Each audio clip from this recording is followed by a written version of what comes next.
तो लखनऊ में अब से चंद मिनटों बाद वो प्रेस कॉन्फ्रेंस शुरू होने वाली है जो 2019 के चुनाव की दशा और दिशा दोनों बदल सकती है। जी हां, एसपी और बीएसपी का अलायंस होने जा रहा है। इसमें आरएलडी भी हो सकती है। कांग्रेस को इस अलायंस से दूर रखा जाएगा। और सीधे चलते हैं हमारे सहयोगी अरविंद चतुर्वेदी के पास, जो इस वक्त ताज होटल में मौजूद है। अरविंद, अखिलेश यादव पहुंच चुके हैं और मायावती किसी भी क्षण पहुंचने वाली है। क्या देखने को मिल रहा है सपा बसपा के नेताओं में आपको? और सुन रहे हैं, देख रहे हैं तस्वीरों में सतीश चंद्र मिश्रा जो है अखिलेश को रिसीव कर रहे हैं। मैं यही कहना चाहता हूं कि अखिलेश मायावती को रिसीव करेंगे और सतीश चंद्र मिश्रा अखिलेश को रिसीव कर रहे हैं। यानी कहीं न कहीं ये संदेश देने की कोशिश की जा रही है कि किस तरीके से ये पूरे कोऑर्डिनेशन को तैयार किया गया है, जिससे कि आपस में एक अच्छा संदेश जाए। दीपक जी, अखिलेश यादव यहाँ मायावती के आने के पहले पहुंच गए हैं, ये अपने आप में एक बड़ी बात है। दूसरी बात, जिस तरीके से समाजवादी पार्टी और बीएसपी के नेता, हमने कुछ तस्वीरें भी भेजी हैं दीपक जी आपको, जिसमें कि ये दिख रहा है कि किस तरीके से अलग अलग लोग मुलाकात कर रहे हैं। सतीश मिश्रा की धर्मेंद्र यादव, संजय सेठ, नीरज शेखर, जो कोर ग्रुप के जो लोग हैं अखिलेश यादव के, उनसे मुलाकात हुई। सुरेंद्र नागर और जो एसआरएस कुशवाहा हैं बीएसपी के, तो ये सारे के सारे लोग आपस में मिल रहे हैं, मिल के बातचीत करके मायावती के आने के कार्यक्रम, अखिलेश के आने के कार्यक्रम को तैयार कर रहे हैं। तो ये बेहद महत्वपूर्ण है और यहाँ पे एकदम पूरी तरीके से लोग तैयार हो गए हैं और मायावती और अखिलेश किसी समय भी पहुंच सकते हैं। आप देखिए कि किस तरीके से यहाँ पे पूरी तैयारी हो चुकी है, सारे लोग खड़े हैं। देखिए अगर दीपक जी ये आ गई यहाँ पे, देखिए मायावती और अखिलेश यादव यहाँ पे आ चुके हैं। आप देखिए मायावती आ गई हैं और उनके पीछे पीछे अखिलेश यादव भी मायावती मंच पे चढ़ गए। अखिलेश और माया दोनों लोग मंच पे चढ़ चुके हैं दीपक जी, आपको दिखाई पड़ रहा होगा। और मंच पे दाहिनी तरफ जो है, अगर आप देखें, दाहिनी तरफ मायावती बैठी हैं और बाएं तरफ अखिलेश यादव बैठे हुए हैं। आपको ये तस्वीरें दिखाई पड़ रही होंगी दीपक जी की किस तरीके से मायावती, अखिलेश यादव दोनों लोगों ने मंच संभाल लिया है। मंच पे सतीश चंद्र मिश्रा का लड़का बेटा भी मुझे दिखाई पड़ रहा है। उसके अलावा अखिलेश यादव की तरफ से सतीश चंद्र मिश्रा वहां पीछे दिखाई पड़ रहे हैं और यहाँ लगातार गुत्तम गुत्ता चल रहा है कैमरामैन और बाकी लोगों के बीच में। आप समझ सकते हैं कि कितना प्रेशर है। अखिलेश यादव की तरफ से सफेद फूलों का गुलदस्ता मंगाया गया है मायावती को देने के लिए, क्योंकि ये फूल भी बड़ी राजनीति तय करते हैं दीपक जी। मैं यहाँ पे देख रहा हूँ कि एक तरफ जो है नीले फूल लगाए गए हैं मायावती की तरफ और उधर दूसरी तरफ लाल फूल लगाए गए हैं। तो फूलों और दूसरी तरफ मायावती की तरफ से अखिलेश यादव के लिए जो फूल मंगाए गए हैं वो पीले फूल मंगाए गए हैं। तो ये फूल भी बड़ी राजनीति कर रहे हैं, दिखा रहे हैं। और ये देखिए पहले अरविंद, मैं ये बता दूं कि पीले फूल दोस्ती का प्रतीक होते हैं और लाल फूल प्यार का। हाँ, तो अखिलेश यादव ने लेकिन ये सफेद फूल दिया है मायावती को, आप देखिए, और मायावती पीले फूल दे रही है। देखिए बेहद महत्वपूर्ण और बहुत ऐतिहासिक है, खासतौर पर उत्तर प्रदेश के लिए। अगर आप देखिए बेहद अहम है और दोनों लोगों के चेहरे पे मुस्कान है। उनके जो लोग मातहत हैं उन्होंने फूल ले लिया, दोनों लोगों ने कुर्सी अपनी ले ली है और अखिलेश ने अपनी टोपी ठीक की, मायावती ने अपनी कुर्सी को आगे किया। तो ये बड़ा अहम है और ये बड़ा अहम है। मायावती हर बार की तरह अपने साथ पन्ने लेके आई हैं जिसपे वो अपनी स्पीच और उनको क्या कहना है वो लिख के रखा हुआ होता है। और अखिलेश के पास मैं देख रहा हूँ कि एक सादा पेज और पेन पड़ा हुआ है, उसपे कुछ लिखा हुआ दिखाई तो नहीं दे रहा है, लेकिन मायावती की स्पीच तैयार है। यानी मायावती की 2019 की लोकसभा की जो स्पीच है वो तैयार है। और देखिए किस तरीके से आपस में वो बातें कर रहे हैं कि कैमरे वाले आपस में कैसे। अरविंद, मायावती बहुत ही कम सवाल लेती है। क्या मायावती आज सवाल लेंगी? और अखिलेश यादव सवाल लेने में अब एक्सपर्ट हो गए हैं, तो अखिलेश का असर मायावती पर भी दिखाई देगा? दीपक जी, ये देखना बड़ा महत्वपूर्ण होगा, क्योंकि मायावती सवाल तो नहीं लेती है। वो पहले से तय सवाल दरअसल पहले से तय करवा लेती थी कि किससे सवाल पूछना है और जवाब भी कैसे देती है। आपने तो बहुत दिनों तक मायावती को कवर किया है, तो आपने बड़ा नजदीक से देखा होगा और मैंने भी बहुत बार देखा है मायावती सवाल लेने में इतराती है। माफ कीजिएगा, बहुत ज्यादा तवज्जो नहीं देती है सवालों को। हाँ, हम ये जरूर उम्मीद करेंगे कि आज जो है हम पत्रकारों का मायावती जवाब देंगी, क्योंकि 25 सालों के बाद ये जो समाजवादी पार्टी और बीएसपी का गठबंधन हो रहा है, क्या सारी कड़वाहट जो है वो भूल गई है? अब कोई कड़वाहट नहीं है। जो स्टेट के हाउस का जो कांड हुआ था, अगर हम उसको याद करें तो वो भयावह था। और सबसे बड़ी बात है कि उसकी यादें मायावती हमेशा कहती थी कि मैं कभी भूल नहीं पाती हूँ। तो ये सारी बातें बड़ी अहम है आज की राजनीति के लिए। बिल्कुल बहुत अहम है आज की राजनीति के लिए। और हम तस्वीरें देख रहे हैं, अखिलेश और मायावती खड़े हुए हैं मंच पर, और सिक्योरिटी वाले जो स्टिल कैमरामैन है, हमेशा का झगड़ा होता है स्टिल और विजुअल कैमरामैन के बीच, वो विजुअल बनाने जाते हैं और जो कैमरा रोल होते रहते हैं फिल्म के लिए, टेलीविजन के लिए, वो उनको पीछे आने के लिए बोलते हैं। तो सिक्योरिटी वाले एक बार फिर से मशक्कत करते हुए, और अखिलेश और मायावती दोनों को आप खड़ा देख रहे हैं। अनुज अत्रे जी, क्या कहेंगे?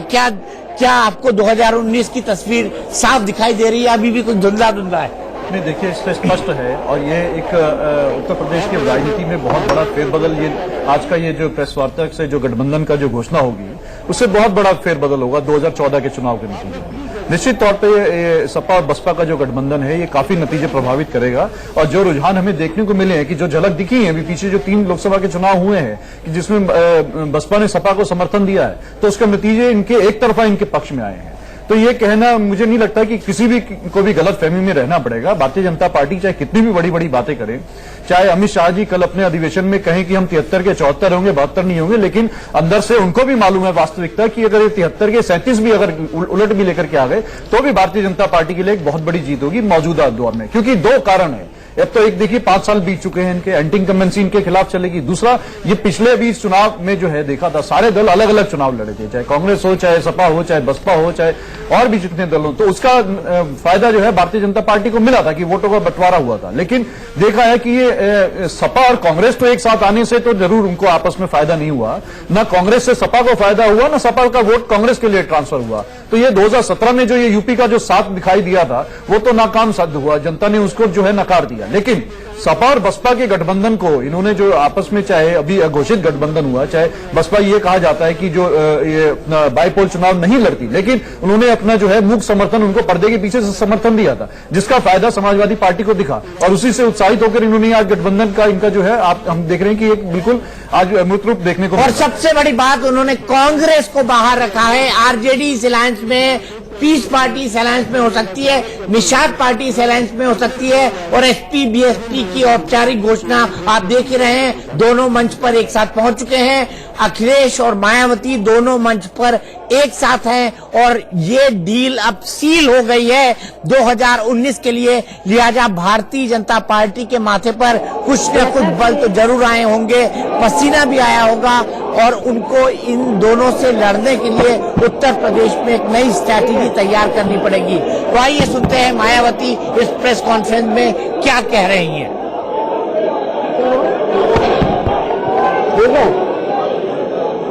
मीडिया बंधुओं, जैसा कि आप लोगों को ये विदित है कि आज बहुजन समाज पार्टी और समाजवादी पार्टी के दोनों नेशनल प्रेसिडेंट की, मुखिया की ये संयुक्त व खासकर प्रधानमंत्री श्री नरेंद्र मोदी की तथा बीजेपी के राष्ट्रीय अध्यक्ष श्री अमित शाह की, अर्थात इन दोनों गुरु व चेले की नींद उड़ाने वाली अति महत्वपूर्ण एवं ऐतिहासिक प्रेस कॉन्फ्रेंस हो रही है।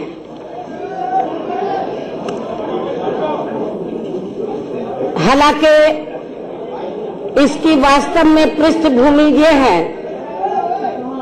कि हमारी पार्टी बीएसपी ने परम पूज्य बाबा साहब डॉक्टर भीमराव अंबेडकर के देहांत के बाद उनके अधूरे पड़े कारवां को न केवल गति प्रदान की है, बल्कि काफी उतार चढ़ाव का सफर तय करते हुए उसे ऐतिहासिक सफलताएं भी प्रदान की है। और इतना ही नहीं, बल्कि बीएसपी ने इनके द्वारा यहां जातिवादी व्यवस्था के शिकार लोगों को मान सम्मान की जिंदगी बसर करने हेतु राजनीतिक सत्ता की मास्टर चाबी प्राप्त करने की दी गई उसी अमरवाणी व मिशनरी लक्ष्य को सही मायने में जमीनी हकीकत में बदलने के क्रम में ही यहाँ लोहिया जी के बताए हुए रास्तों पर चल रही समाजवादी पार्टी से पहले सन 1993 में मान्यवर श्री कांशीराम जी व श्री मुलायम सिंह यादव जी के नेतृत्व में उत्तर प्रदेश में विधानसभा के हुए आम चुनाव में चुनावी गठबंधन करके ये चुनाव लड़ा गया था और फिर उसके परिणाम स्वरूप ही उत्तर प्रदेश जैसे देश के सबसे बड़े व महत्वपूर्ण राज्य में हवा का रुख पूरी तरह से बदलते हुए तथा बीजेपी जैसी घोर जातिवादी व सांप्रदायिक पार्टी को पछाड़ते हुए तब यहां सरकार भी बनाई गई थी। हालांकि ये गठबंधन कुछ गंभीर कारणों की वजह से ज्यादा लंबे समय तक नहीं चल सका था, लेकिन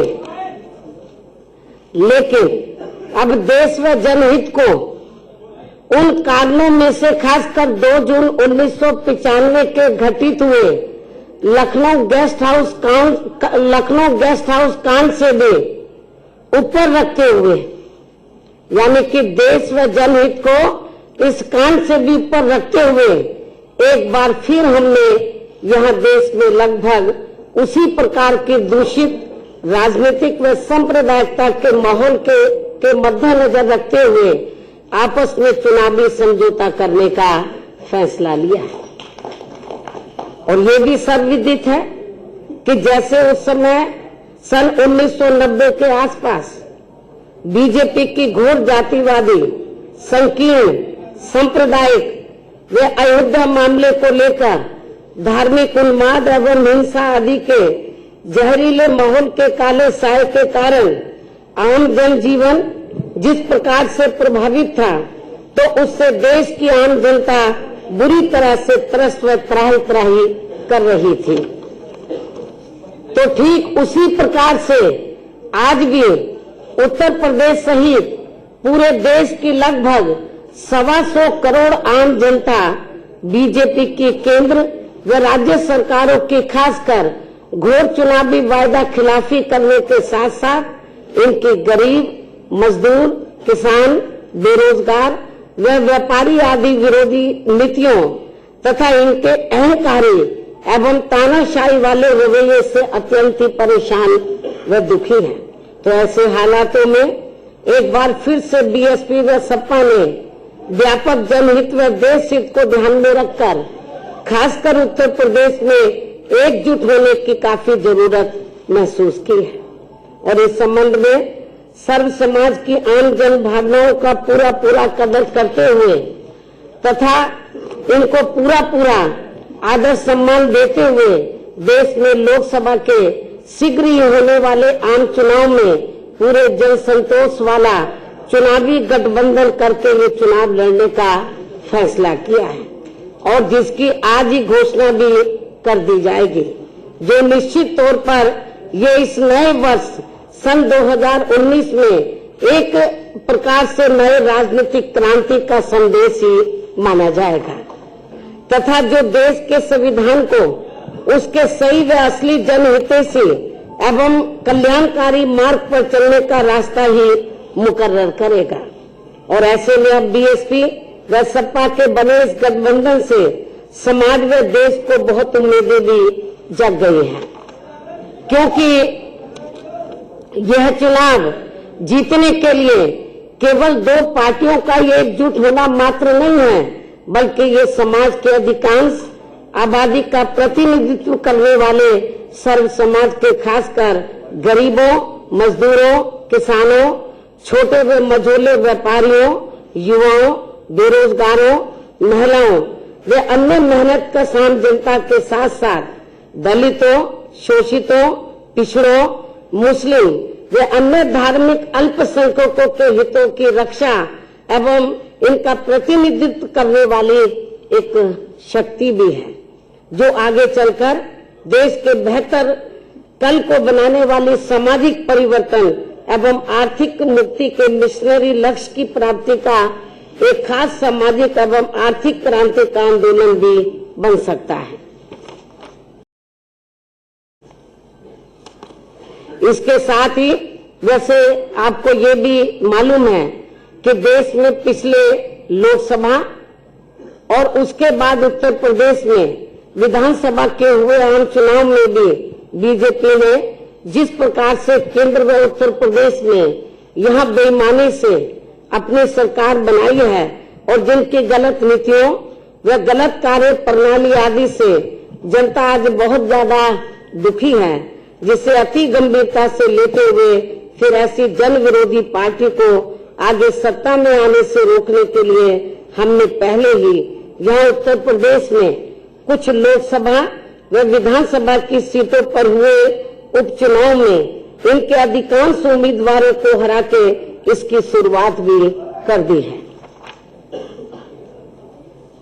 जबकि इन चुनावों में कांग्रेस पार्टी के उम्मीदवारों की तो जमानत ही जब्त हो गई थी और फिर इसके बाद से पूरे देश में यह आम चर्चा शुरू हो गई कि उत्तर प्रदेश में 80 लोकसभा की सीटें हैं और यदि बीएसपी व सपा यहां गठबंधन करके लोकसभा का आम चुनाव लड़ते हैं तो फिर इस बार केंद्र में बीजेपी को सत्ता में आने से जरूर रोका जा सकता है।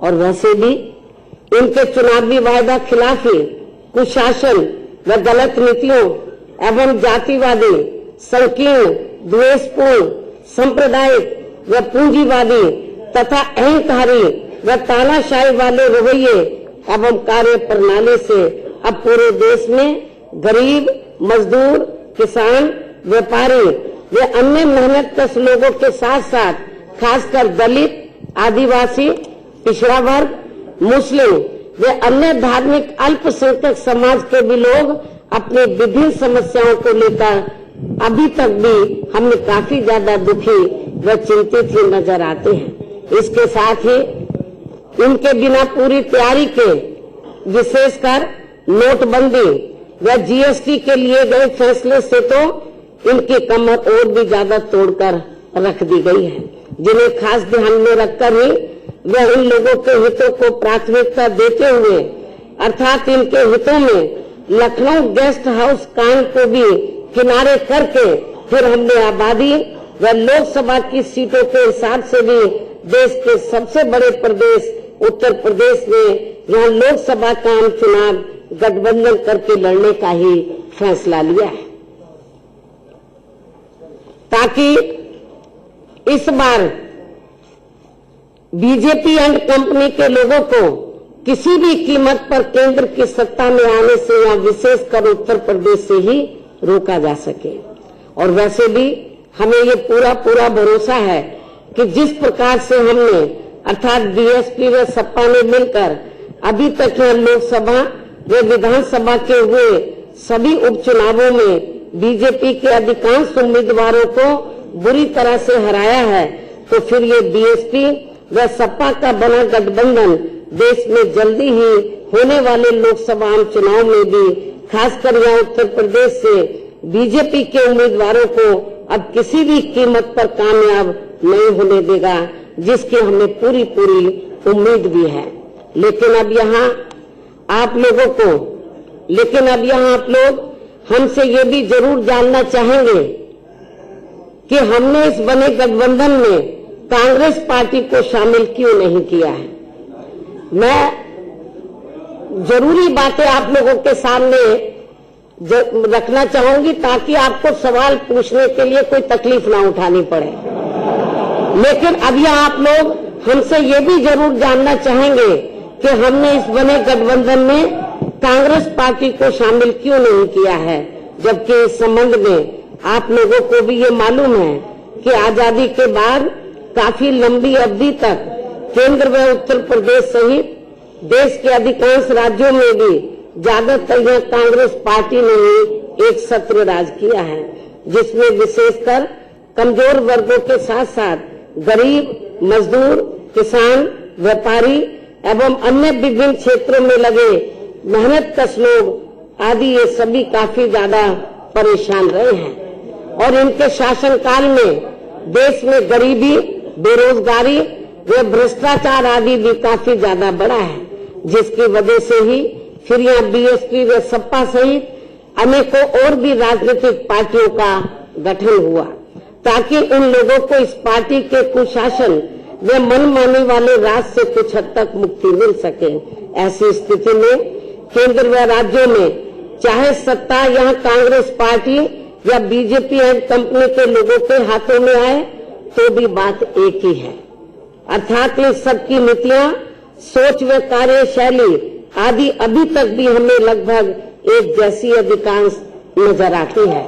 जैसे देश में रक्षा सौदों की खरीद फरोख्त के मामलों में इन दोनों ही पार्टियों की सरकारों में जबरदस्त घोटाले हुए हैं, ये बात भी किसी से छिपी हुई नहीं है, जिसकी खास वजह से ही पहले कांग्रेस पार्टी को बोफोर्स मामले में अपनी केंद्र की सरकार गंवानी पड़ी थी और अब देश में जल्दी ही लोकसभा के होने वाले आम चुनाव में बीजेपी को भी खासकर राफेल मामले में हुए घोटाले को लेकर अपनी केंद्र की सरकार जरूर गंवानी पड़ेगी, ऐसे देश में काफी आम चर्चा भी है। इसी प्रकार वर्तमान केंद्र की भाजपा सरकार का राज विशेषकर अपने विरोधियों को कमजोर करने के लिए उनके उत्पीड़न करने के मामले में हमें पूर्व में कांग्रेस पार्टी के रहे राज में सन 1975 में लगी इमरजेंसी से भी अब कोई कम नजर नहीं आता है। अर्थात फर्क केवल इतना ही है कि इस मामले में कांग्रेस पार्टी के राज में उस समय घोषित इमरजेंसी थी और अब बीजेपी के राज में अघोषित इमरजेंसी लगी हुई है, जिसके असंख्य उदाहरण आप लोगों के सामने हैं। और इसके लिए अब ये लोग अपने सरकारी मशीनरी का जबरदस्त दुरुपयोग करके वे जनता में अपने प्रभावशाली विरोधियों से घबराकर उनके विरुद्ध जबरदस्ती के काफी वर्षों पुराने गड़े मुर्दे उखाड़ने में लगे हैं, जिससे अब इनको देश में शीघ्र ही लोकसभा के होने वाले आम चुनाव में सन 1977 की तरह ही काफी भारी नुकसान भी होने वाला है। इसके साथ ही गठबंधन को लेकर कांग्रेस पार्टी के बारे में यह बात भी सर्वविदित है कि बीएसपी व सपा को कांग्रेस पार्टी के साथ चुनावी गठबंधन करने से कोई खास लाभ मिलने वाला नहीं है, क्योंकि इस मामले में हमारा अभी तक का अनुभव ये रहा है कि इनके साथ गठबंधन करके चुनाव लड़ने से हमें छोड़ी गई सीटों पर इस पार्टी का अपना अधिकांश वोट ट्रांसफर नहीं होता है और वह ज्यादातर बीजेपी व अन्य जातिवादी पार्टियों को ही चला जाता है, या फिर जानबूझकर एक सोची समझी रणनीति के तहत उसे अंदर अंदर ट्रांसफर भी कर दिया जाता है, जबकि हमारी पार्टी से जुड़ा पूरा का पूरा वोट एक तरफा हमारे साथ गठबंधन की गई किसी भी पार्टी को पूरी ईमानदारी से ट्रांसफर हो जाता है, जिससे कांग्रेस पार्टी जैसी पार्टियों को तो हमसे पूरा लाभ मिल जाता है, लेकिन हमारी जैसी ईमानदार पार्टियों को इनसे कोई खास लाभ नहीं मिल पाता है और इससे फिर हमारी पार्टी का वोट प्रतिशत और कम हो जाता है, जिसका कड़वा अनुभव हमने यहाँ उत्तर प्रदेश में ही सन 1996 में विधानसभा के हुए आम चुनाव में कांग्रेस पार्टी के साथ गठबंधन करके किया भी है। और शायद लगभग यही कड़वा अनुभव यह पिछले विधानसभा के हुए आम चुनाव में समाजवादी पार्टी ने भी कांग्रेस पार्टी के साथ गठबंधन करके किया है। ऐसी स्थिति में फिर हमने अपनी पार्टी व मूवमेंट के हित में देश में जल्दी ही लोकसभा के होने वाले आम चुनाव में खासकर यहाँ उत्तर प्रदेश में बीएसपी व सपा के बने गठबंधन में कांग्रेस पार्टी को शामिल नहीं किया है।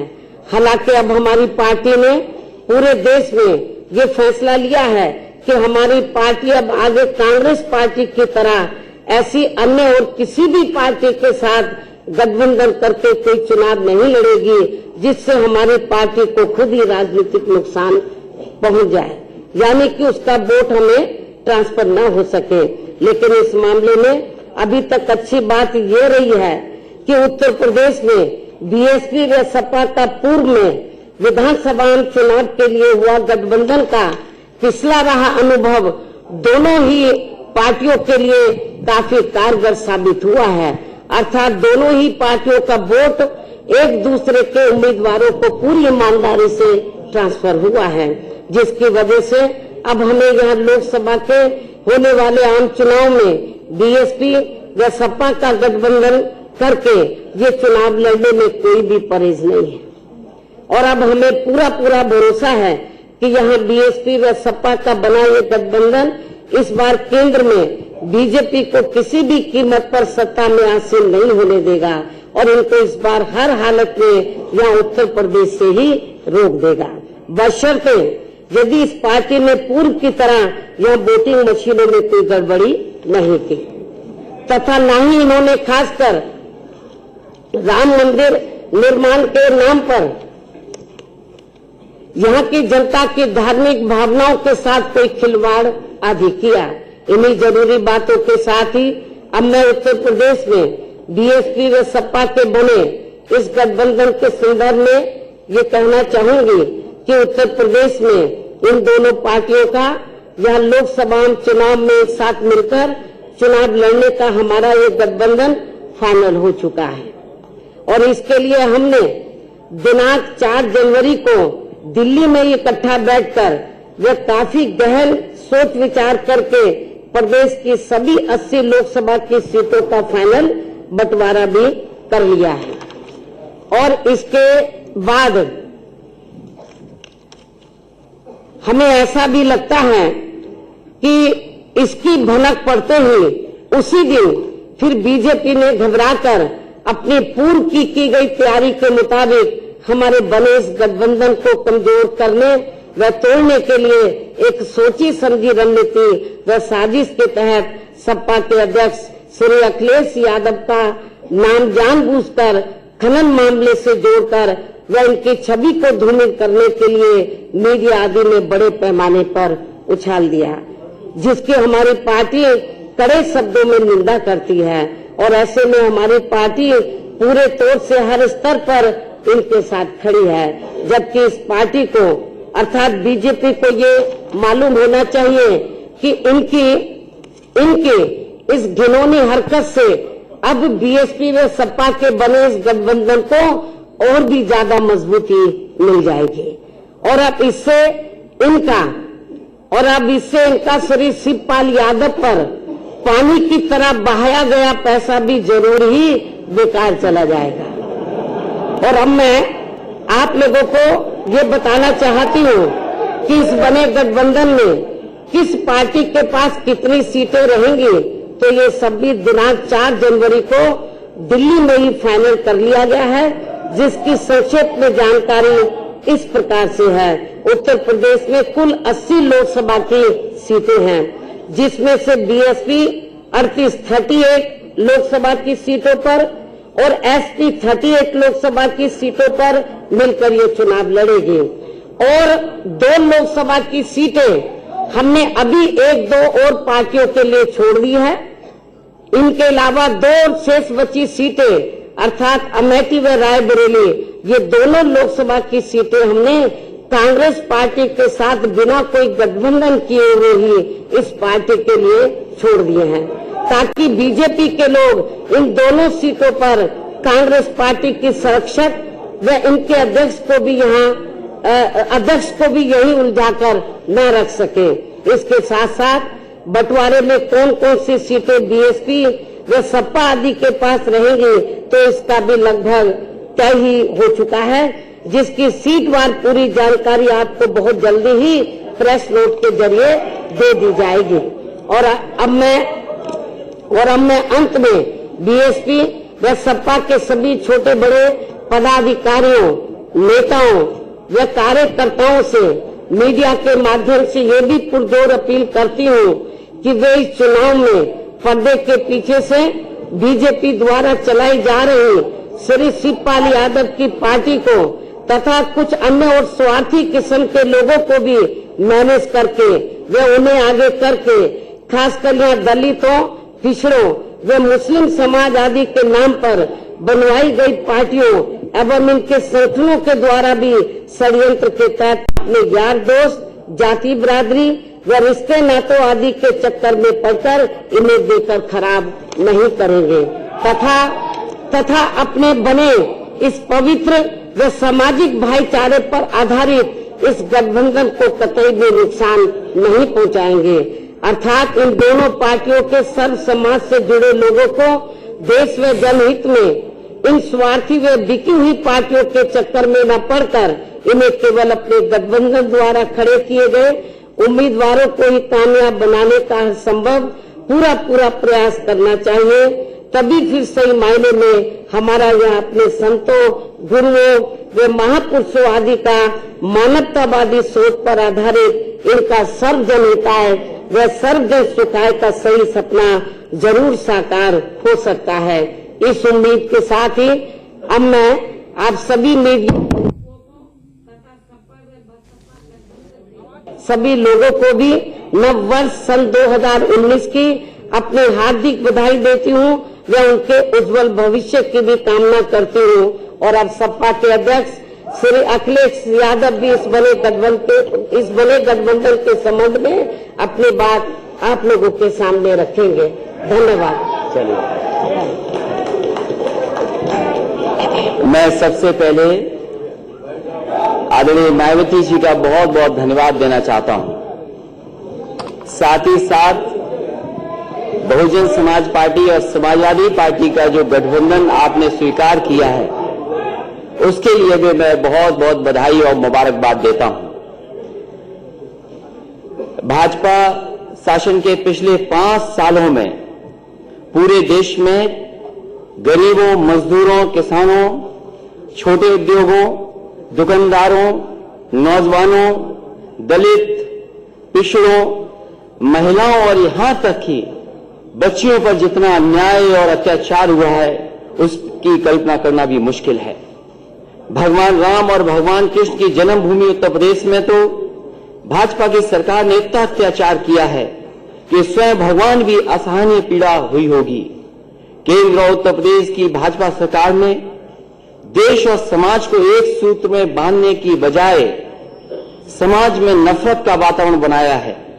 लोगों ने भाईचारा बढ़ाने की बजाय लोगों को जात पात के नाम पर बांटने का काम किया है।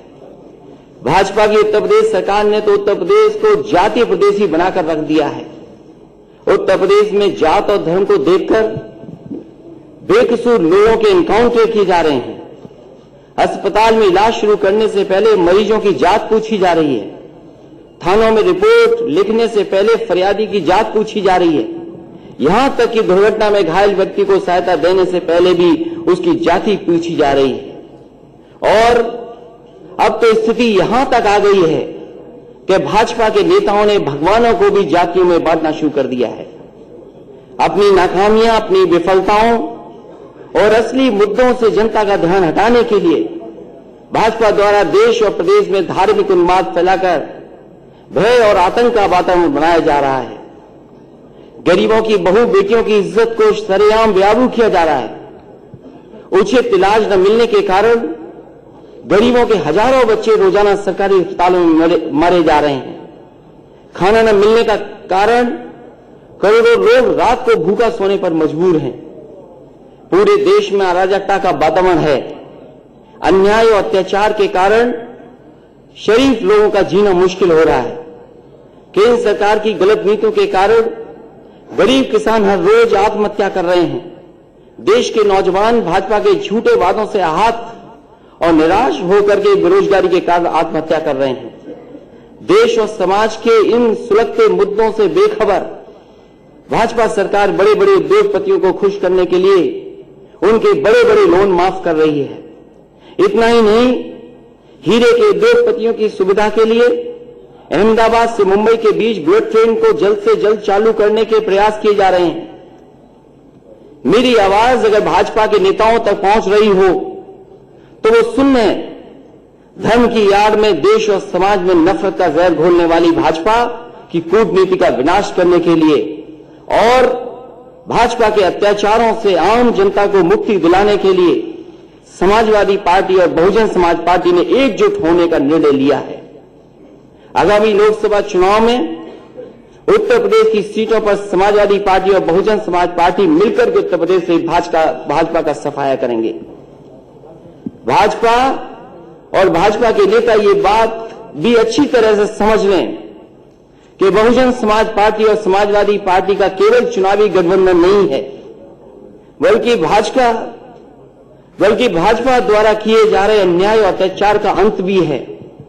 अब बहुजन समाज पार्टी, समाजवादी पार्टी और दोनों पार्टी के कार्यकर्ता मिलकर के भाजपा के अत्याचारों का डटकर मुकाबला करेंगे।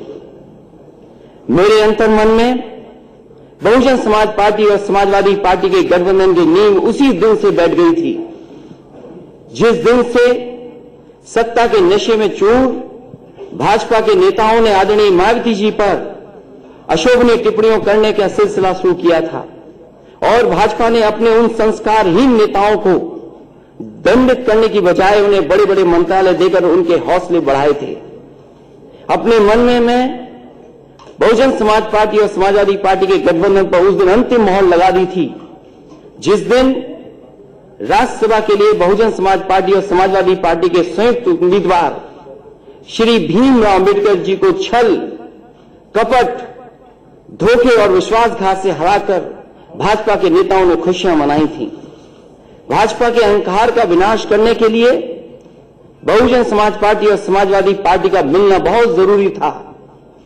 आपको याद होगा, मैंने इसीलिए कहा था कि बहुजन समाज पार्टी से गठबंधन करने के लिए अगर हमें 2 कदम पीछे भी हटना पड़ेगा तब भी हम गठबंधन करेंगे और भाजपा के अहंकार को तोड़ेंगे। मैं एक बार फिर आदरणीय मायावती जी का धन्यवाद दूंगा कि कम से कम आपने बराबर का एक दूसरे का सम्मान करने का काम किया है गठबंधन में। आज से समाजवादी पार्टी का प्रत्येक कार्यकर्ता इस बात को गांठ बांध ले कि आदरणीय मायावती जी का सम्मान मेरा सम्मान है और अगर भाजपा का कोई भी नेता आदरणीय मायावती जी का अपमान करता है तो समझ लेना कि वो अपमान आदरणीय मायावती जी का नहीं बल्कि मेरा अपमान हुआ है। हम समाजवादी हैं और समाजवादियों की ये विशेषता होती है कि वो दुख और सुख दोनों में बराबर के हिस्सेदार होते हैं। इसलिए हमें इस रिश्ते को मजबूती के साथ और आगे बढ़ाना है।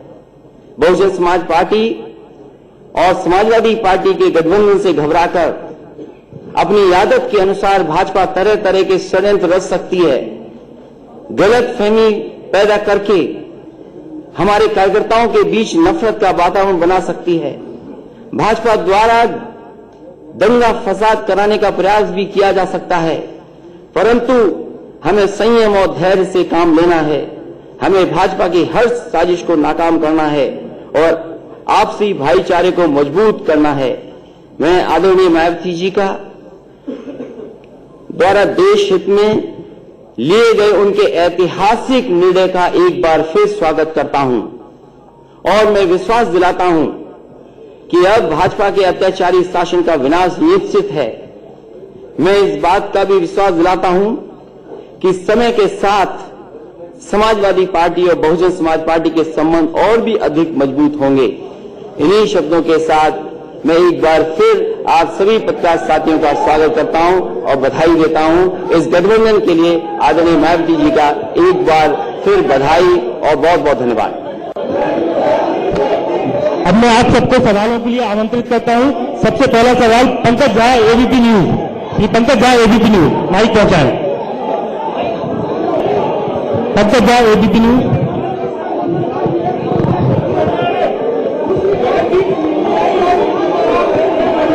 माइक पहुंचाएं।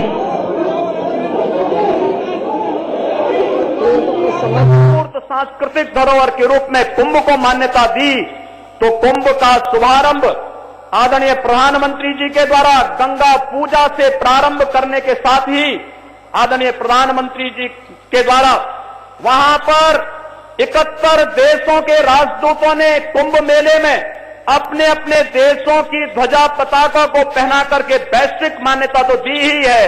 450 वर्षों के बाद भारत की आस्था का सम्मान आज आदरणीय प्रधानमंत्री जी के कारण अक्षय वट का दर्शन करने का सौभाग्य भी कुंभ में आने वाले सभी श्रद्धालुओं को वहां पर प्राप्त होने जा रहा है। और मैं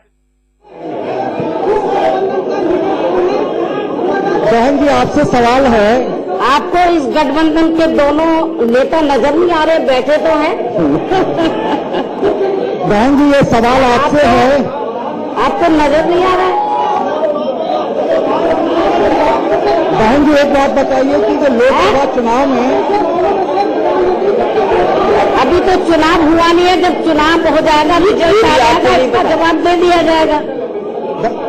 बहन जी आपसे सवाल है। बहन जी अब आप पूछिए, आप पूछिए, आप प्लीज, आपसे रिक्वेस्ट है, आप पूछिए ना। लोकसभा चुनाव में गठबंधन हो गया, आप क्या लोकसभा चुनाव लड़ेंगी और किस सीट से लड़ेंगी?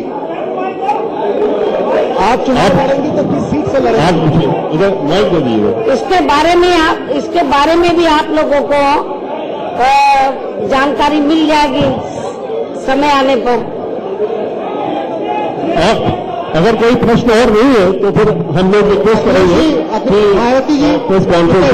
मैं प्रांशु नेटवर्क 18 से प्रांशु भूपेंद्र, मेरा सवाल आप पूछेंगे भूपेंद्र यादव की एक नेशनल अलायंस है आप लोगों का, क्या ये 19 के आगे भी चलेगा? इसकी लॉन्ग टर्म चलेगा क्या? और ये कि क्या आप प्राइम मिनिस्टर का फेस है? ये सपा और बसपा का जो गठबंधन है तो ये स्थायी है, लंबा चलेगा, आगे भी चलेगा। और लोकसभा आम चुनाव के बाद उत्तर प्रदेश में जब विधानसभा के आम चुनाव होंगे उसमें भी चलेगा, लंबा चलेगा, आगे चलेगा, स्थायी चलेगा। आपको परेशान होने की जरूरत है। नेताजी अखिलेश जी, ये जो आपका व्यू है, अखिलेश जी इधर उधर, कांग्रेस पार्टी इधर उधर कर रही है। कांग्रेस पार्टी क्या आपका जो बहन जी ने कहा कि कांग्रेस पार्टी और भारतीय जनता पार्टी दोनों भ्रष्ट है, क्या आपकी भी यही राय है? आपको अलायंस में जानकारी आपको मिल गई होगी जब आदरणीय मायावती जी ने अपनी बात रखी है, उसमें पूरी जानकारी आपको मिल गई है। बहन जी आपसे सवाल है। बहन जी इधर आपसे सवाल है कि जिस तरह खनन घोटाले में लेकर अखिलेश यादव का नाम उछाला गया, आपके व आपके परिवार के खिलाफ भी सीबीआई ईडी इस तरह की धमकियां दी गई, तो क्या दबाव बनाया गया कि गठबंधन न हो पाए भारतीय जनता पार्टी द्वारा? बात के बारे में हमने एक बार नहीं अनेकों बार ये कहा है कि जब से केंद्र में बीजेपी पावर में आई है तो उन्होंने अपनी विरोधी पार्टियों के खिलाफ सरकारी मशीनरी का दुरुपयोग किया है, बड़े पैमाने पर दुरुपयोग किया है और इसकी सजा इनको अब जरूर मिलेगी। ये उत्तर प्रदेश का 80 लोकसभाओं का गठबंधन की बातचीत क्या कार्यक्रम था? हेलो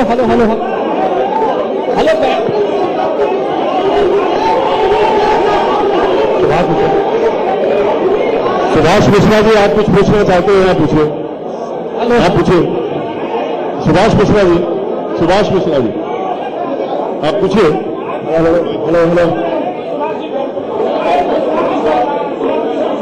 बहन जी हेलो मेरा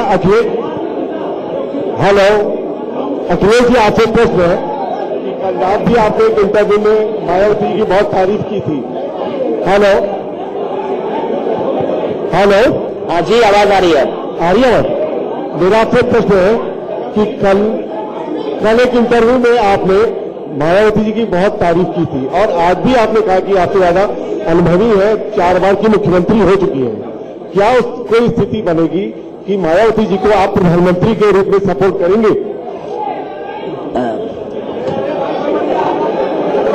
आपको पता है कि मैं किसको सपोर्ट करूंगा और मैंने पहले भी कहा और आज फिर कहता हूं कि उत्तर प्रदेश ने हमेशा प्रधानमंत्री दिया है और हमें खुशी होगी कि उत्तर प्रदेश से फिर एक प्रधानमंत्री बने। अखिलेश आप पूछिए। अखिलेश जी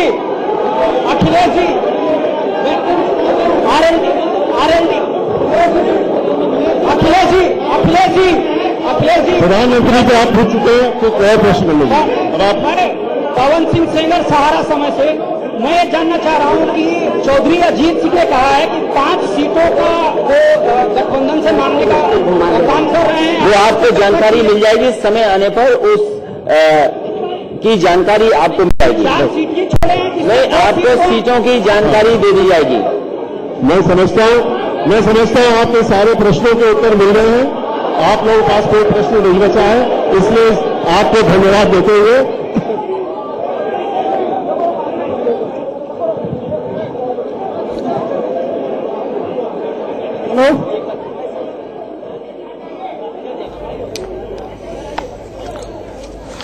तो मायावती ने और अखिलेश ने अपनी प्रेस कॉन्फ्रेंस खत्म कर दी है। मायावती ने अपनी प्रेस कॉन्फ्रेंस में कहा कि मोदी और शाह की नींद उड़ाने वाली ये प्रेस कॉन्फ्रेंस है। गेस्ट हाउस कांड जो 1993 में हुआ था उसको उन्होंने 1995 में हुआ था उसको उन्होंने पीछे छोड़ दिया है। व्यापक जनहित और देशहित को ध्यान में रखकर यह अलायंस किया गया है। यह अलायंस एक क्रांति बन सकता है। और उनका यह कहना था कि कांग्रेस की जमानत जब्त हुई है जब भी एसपी और बीएसपी ने साथ मिलकर चुनाव लड़ा है। बीजेपी को रोकने के लिए यह गठबंधन है, यह भी मायावती ने कहा है। और केंद्र में बीजेपी को आने से रोकेंगे, यह इस गठबंधन का लक्ष्य है। उनका यह कहना था कि कांग्रेस को जानबूझकर गठबंधन में नहीं रखा गया है, क्योंकि कांग्रेस का वोट भारतीय जनता पार्टी को ट्रांसफर हो जाता है। यह नुकसान उन्हें 1996 के विधानसभा चुनाव में हुआ और उसके बाद यही नुकसान अखिलेश यादव को 2017 के विधानसभा चुनाव में हुआ। उनका यह कहना है कि सपा का नुकसान हुआ था जब उन्होंने कांग्रेस के साथ गठबंधन किया था। वहीं अखिलेश यादव ने कहा है कि एसपी बीएसपी मिलकर बीजेपी का सफाया करेगी और मायावती का सम्मान मेरा सम्मान है। हालांकि अखिलेश एक सवाल का गोलमोल जवाब दे गए जब उनसे पूछा गया कि क्या मायावती के पीएम कैंडिडेचर को आप सपोर्ट करेंगे, तो उनका कहना था कि आप जानते हैं मैं किसको सपोर्ट करूंगा। उनका यह भी कहना था कि उत्तर प्रदेश ने देश को कई प्रधानमंत्री दिए हैं, उन्हें बहुत अच्छा लगेगा अगर उत्तर प्रदेश भारत को फिर से एक नया प्रधानमंत्री दिए। तो कई सारी चीजें थी। आरएलडी के सवाल पर भी कुछ नहीं बोले अखिलेश यादव। उन्होंने कहा कि वक्त आने पर आपको मालूम पड़ जाएगा, लेकिन इस सीट शेयरिंग में जहां 38 सीटें समाजवादी पार्टी, 38 सीटें बहुजन समाज पार्टी, 2 सीटें उन्होंने गठबंधन के लिए छोड़ी हैं और 2 सीटें राहुल और सोनिया के लिए अमेठी और रायबरेली की छोड़ी हैं। तो ऐसे में गठबंधन के साथियों के लिए सिर्फ 2 सीटें बची हैं। क्या अखिलेश यादव बाकी लोगों को समाजवादी पार्टी के सिंबल पर एडजस्ट करते हैं, ये देखना बेहद दिलचस्प होगा। हालांकि उन्होंने आरएलडी यानी अजीत सिंह की पार्टी को गठबंधन में शामिल नहीं करेंगे ऐसा कुछ नहीं कहा है। उन्होंने कहा है कि वक्त का इंतजार करिए। और ये आप तस्वीरें देख रहे हैं, बहुजन समाज पार्टी के कार्यकर्ता जश्न मना रहे हैं। यह गठबंधन एक ऐसा सोशल इंजीनियरिंग वाला गठबंधन है जिसके अंदर जातिगत समीकरण है, कार्यकर्ताओं का उत्साह है, कार्यकर्ताओं की फौज है, एक पूरा कैडर है और साथ ही साथ नेता भी हैं। मायावती और अखिलेश ने अपनी जो लीडरशिप है उसको उत्तर प्रदेश और देश के अंदर स्टैब्लिश कर लिया है। इसलिए मायावती और अखिलेश अगर कोई पॉलिटिकल अलायंस करते हैं तो उसे बहुत मैच्योर अलायंस माना जाएगा, उसे परिपक्व अलायंस माना जाएगा। और इसी परिपक्व अलायंस की जो जश्न है अब कार्यकर्ता मना रहे हैं। ये आप समाजवादी पार्टी के कार्यकर्ताओं को देख सकते हैं, मिठाई खिलाई जा रही है और एक तरह से दीपावली मनाई जा रही है इस अलायंस के बाद। आइए सुनते हैं मायावती ने अपनी प्रेस कॉन्फ्रेंस के दौरान क्या कहा। मीडिया बंधुओं, जैसा कि आप लोगों को ये विदित है कि आज बहुजन समाज पार्टी और समाजवादी पार्टी के दोनों नेशनल प्रेसिडेंट की, मुखिया की ये संयुक्त व खासकर प्रधानमंत्री श्री नरेंद्र मोदी की तथा बीजेपी के राष्ट्रीय अध्यक्ष श्री अमित शाह की, अर्थात इन दोनों गुरु व चेले की नींद उड़ाने वाली अति महत्वपूर्ण एवं ऐतिहासिक प्रेस कॉन्फ्रेंस हो रही है।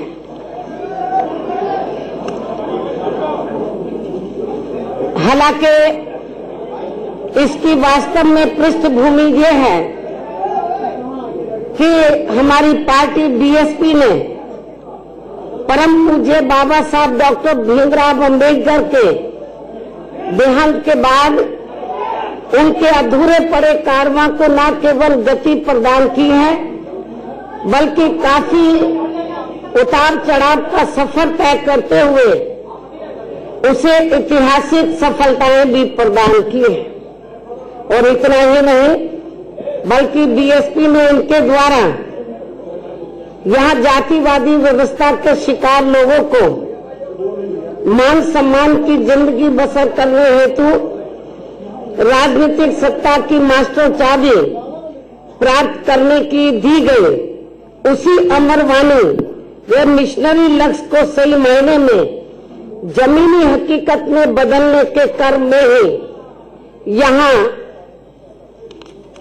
लोहिया जी के बताए हुए रास्तों पर चल रही समाजवादी पार्टी से पहले सन 1993 में मान्यवर श्री कांशीराम जी व श्री मुलायम सिंह यादव जी के नेतृत्व में उत्तर प्रदेश में विधानसभा के हुए आम चुनाव में चुनावी गठबंधन करके ये चुनाव लड़ा गया था और फिर उसके परिणाम स्वरूप ही उत्तर प्रदेश जैसे देश के सबसे बड़े व महत्वपूर्ण राज्य में हवा का रुख पूरी तरह से बदलते हुए तथा बीजेपी जैसी घोर जातिवादी व सांप्रदायिक पार्टी को पछाड़ते हुए तब यहाँ सरकार भी बनाई गई थी।